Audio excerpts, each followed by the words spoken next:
Hello and welcome to the Confident Musicianing Podcast. My name is Eleanor and I am a British American oboist studying at the Royal Conservatoire of Scotland, literally my dream school. And it took me a long way to get there. I applied and auditioned for 12 schools in 3 different countries.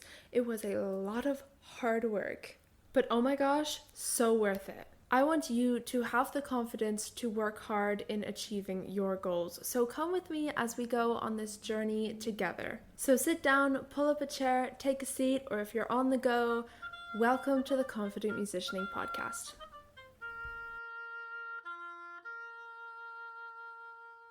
Hello, and welcome back to another episode. It is so early in the morning. Well, it's not so early in the morning, but it feels early in the morning. I woke up this morning to lovely rain.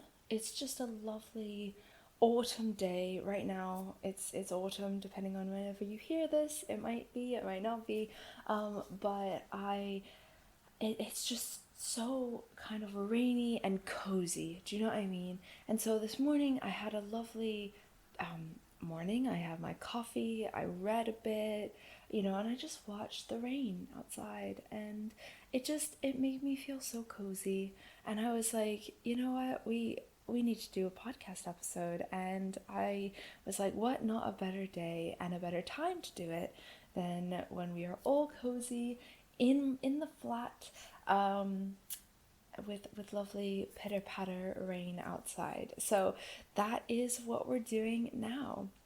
So I hope wherever you are, whether it is raining, whether it is sunny or cloudy or whatever, I hope that you are having a lovely, lovely day. And I'm so grateful that you are here to share this, these few moments with me. It's really lovely. So today, I think the life update, because I usually do like a part of the episode that has like a life update, and I think the life update honestly ties into the episode because it's what the episode's about. So, which is very exciting. So recently I did a performance class at my conservatoire. So I'm studying at the Royal Conservatoire of Scotland, and one of the classes that we do is called performance class. So basically what you do is there's like a rotating thing, and if you get chosen to perform, then you prepare a piece, you perform the piece in front of your peers, and your peers give you feedback. And it's honestly a really amazing opportunity. I really enjoy performance class. I enjoy the opportunity to be able to perform in front of people who kind of understand my instrument and know my instrument and what I've been working on, and I think it's a really great experience. And so recently I was chosen for a performance class, and I was preparing a piece, and it was the first 2 movements of Benjamin Britten's Six Metamorphoses after Ovid for oboe. And it was kind of a silly situation because about 2 weeks or a week before, 2 weeks before my intended performance date, there was a switch. Someone couldn't do their date, and they switched with me, and like I was fine with this, but what that meant was I lost a week of preparation, and it was a bit daunting. But I was like, you know what, this is gonna be an amazing opportunity. I am going to use this as a way to practice learning repertoire fast. I had honestly just started with this piece, and I was kind of counting on that week. But I saw it and I was like, you know what, this is what I'm gonna do. One of my goals recently is to be able to do things faster in terms of like learning pieces faster, adapting quicker in rehearsals, being able to make changes in my pieces faster, etc. And I was like, this is an amazing opportunity to practice that. And so I did that, and it was like a big experiment. I tried things, I tried practice techniques that we're going to talk about today, and I ended up doing it really well. I ended up going on that stage and performing and surprising myself at how kind of well those tactics paid off, because I think when you have, limited prep time, there's a part of you that's like, oh my gosh, can I do this? And even on stage, you're like, can I do this? I don't know. But I did not have that. When I started playing, I was like, this is what we're gonna do, and we can do it. And I was honestly so surprised at the fact that I just did it, and I did it so kind of confidently and without any doubt of not being able to do it. So I think I owe that to some specific practice techniques that I did. And that is what we're going to get into this episode today. In this episode today. So let's dive in. I think the first thing, and this is not number one, but I think this is just something to note, I took this on board. I said, this is an opportunity. I'm going to do it. I'm going to give it my all. I took this on board. I didn't hide from it. I didn't avoid it. I didn't go, oh, am I going to do well? I don't know. I was like, I have limited time. I'm going to do my best. I'm going to give it my all. And I really went into it. And I think that is a really important mindset shift. If you have a piece or whatever you're doing, even if it doesn't have to do with music, like this can be like used throughout everything, I feel. If you need to go all in. You know what I mean? And like avoidance just makes it worse, I feel. Like just go all in and do it. So that's what I did. I was like, I took on the challenge. I was like, I know this is gonna be hard, but I'm gonna give it my best, and I did. Okay, now for the real number one. So the real number one is mental practice. Mental practice, I will preach mental practice forever and ever, I feel. It is an amazing tool. I love it so much. It is basically, if you're not familiar with mental practice, it is the practice of practicing without your instrument. How many times can I say practice in this section of the episode? So it's when you practice without your instrument. And what I mean by that is you kind of just go through it mentally. And there are specific tactics and techniques, and actually I have an episode about this, and I will link it in the description in the show notes. So if you want to go check that out, that will be linked down below. But basically just kind of an overview. You go through it mentally in your head, and this is a great thing to do if you are struggling and your instrument feels like it's in the way. Do you know what I mean? So like if you're trying to learn notes and like your fingers aren't very coordinated and you're like, oh, your brain just is struggling to look, and I was gonna say your oboe, but your instrument, for me it's an oboe, your instrument is just kind of, it feels in the way. It feels like what you actually need to do is just get the notes in your head, and then it can come out your instrument. Do you know what I mean? So what I do often is I put my instrument down, or I do mental practice sessions where I don't even get the instrument out of the case, and I will kind of just go through like the fingerings or the notes, and what I'll do is I put my hands together, and then I like close my fingers down over each other, so I'm kind of doing like a clasped situation, right, with my hands. And then what I'll do is the fingers that are used in each note, I put a little bit of pressure on them. And I really go slow. I feel like mental practice is not meant to go fast. For me at least, I never go at speed with mental practice. It is all about kind of solidifying the connections in your brain so that you can do it well when you have the instrument. So I just put like a little pressure on the fingers that, are used in each note. And sometimes I might sing along with it. Sometimes if I need to get the rhythm right, I might clap along with it. It's all just kind of an interaction between you and the music, where you've taken your instrument out of the situation, and so your brain can actually fully digest what it needs to do. And then when you put your instrument back, then your brain has a better idea, and it can actually do it a little better through the instrument. I honestly find it such a game changer. It is amazing. So if you want to learn more about mental practice, please do check out the episode in the description in the show notes, because mental practice is the best. The second thing, and I think this has to tie into mental practice, is listening. listening is so important, and you can do mental practice with listening. So I think listening is such a good way to practice because it gets it in your brain, but it also gives you different ideas. It was interesting because there was the second movement that I was doing for this. I practiced it, it sounded okay, but it also sounded lifeless. The second movement of this piece is just a bunch of quavers, right? It's literally the entire movement is just me playing quavers. And the quavers are interesting because, they have their different notes and they're interesting, but it's very easy to have them be boring because they are just quavers. That's eighth notes. Um, and so for me, I had gotten it to a point where, okay, I could play it, but it had no life into it. And so I started really listening to different pieces or different, recordings of this movement.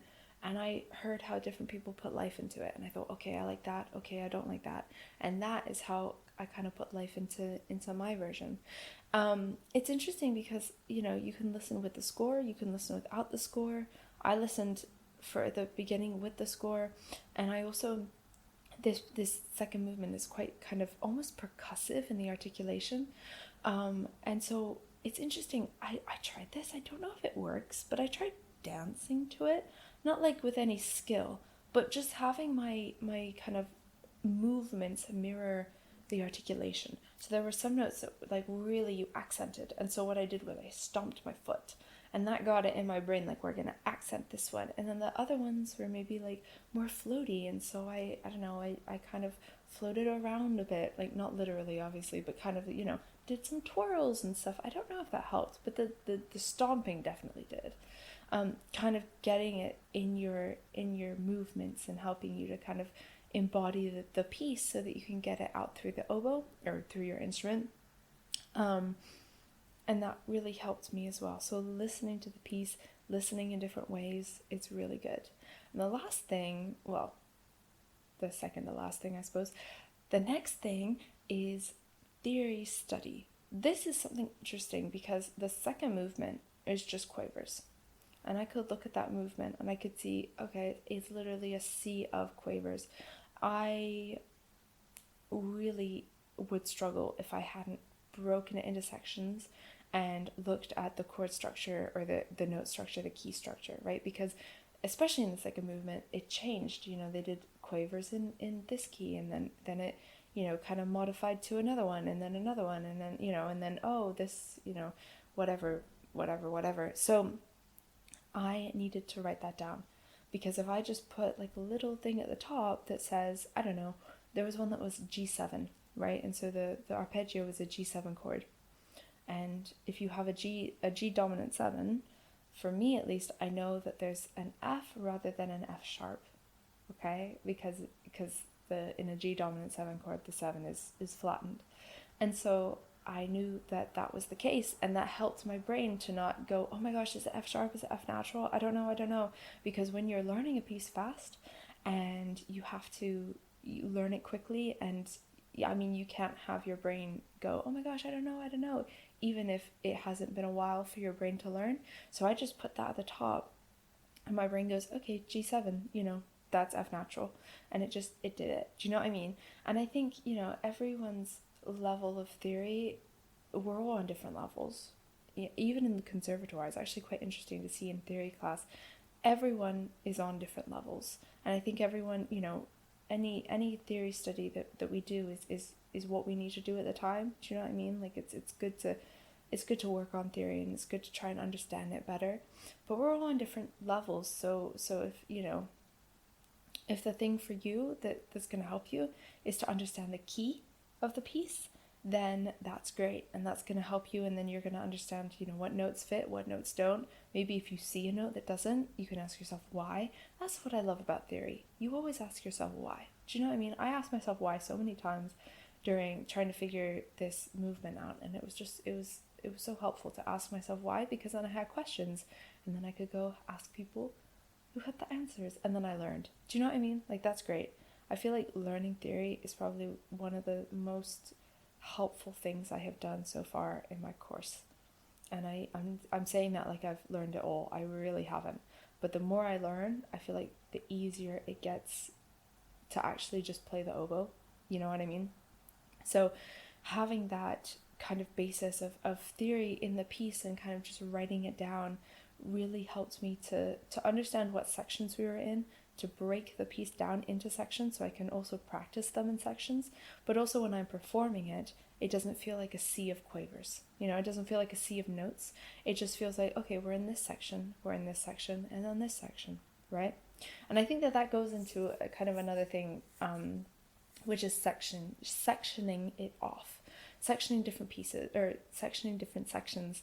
At the beginning or at the end of this movement, it kind of goes a bit crazy. It doesn't really follow a theory structure, right? There's a lot of chromatic stuff. There's a lot of stuff that just kind of, you know, sounds like it doesn't make sense, but you have to play it confidently. So what I did was I got the phrases, and I sectioned off each phrase, and then I wrote in, or I circled the note that was like the note that I wanted to get to. So I had little goals. So rather than seeing a sea of notes, I saw sections with a goal. You know, you're going to play towards this note, you're going to play towards this note, and then this note, and then this note. And that really helped my brain to not get overwhelmed. So sectioning it out really helped me as well. And then the last thing is understanding that I did my best and just going for it. And this kind of goes to the first thing that we talked about with accepting the challenge. But when I finished my practice and I was there before the performance class, I thought to myself, I was like, okay, this is it. You've done the work. You've done the work, you know, the most work you can do. All you can do now is go out and do your best and show off that work. Do you know what I mean? And, you know, I think there's confidence that goes into that, and we're going to get into that in a later episode.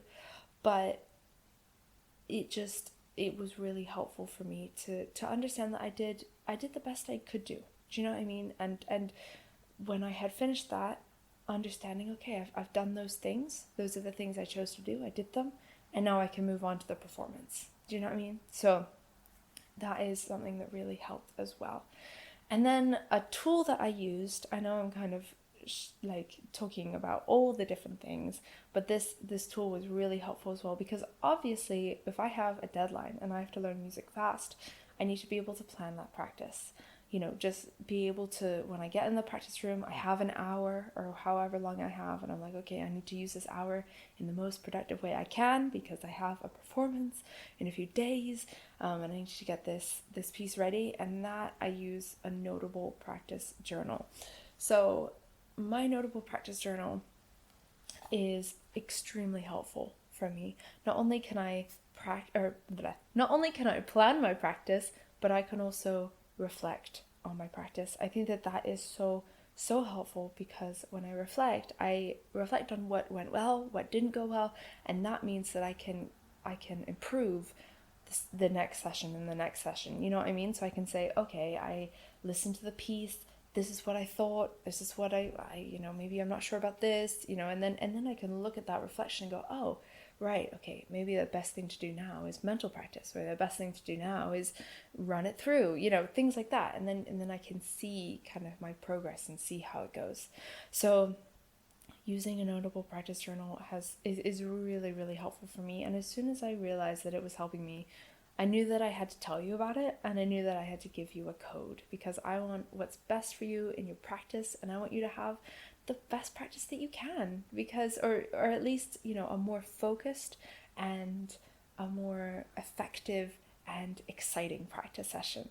And so use code Eleanor15 for 15% off your notable practice journal, and start having more productive and focused sessions with planned practice, because there's nothing like it feels so much better when you know that you've achieved things that you set out to do, and it's just the best. Okay.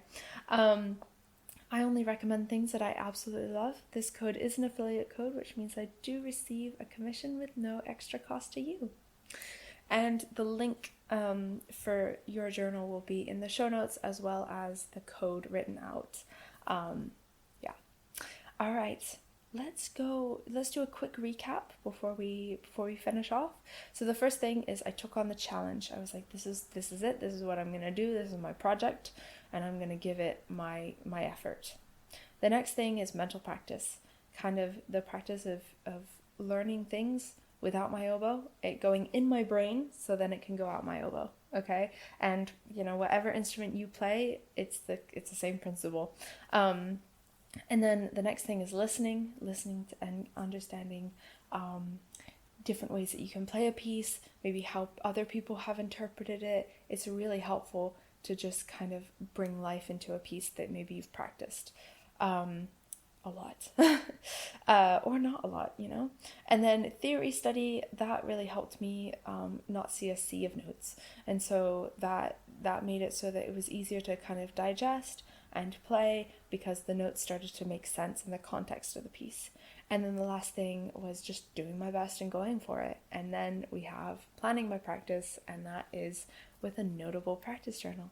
All right, that is about it for this episode. Thank you so much for hanging out with me. If you enjoyed this episode, please do show it all the love. Like, subscribe, comment, share it with your friends, all of your musician friends, especially the ones who have to learn pieces very quickly. And I hope to see you in the next episode. All right, take care. Bye.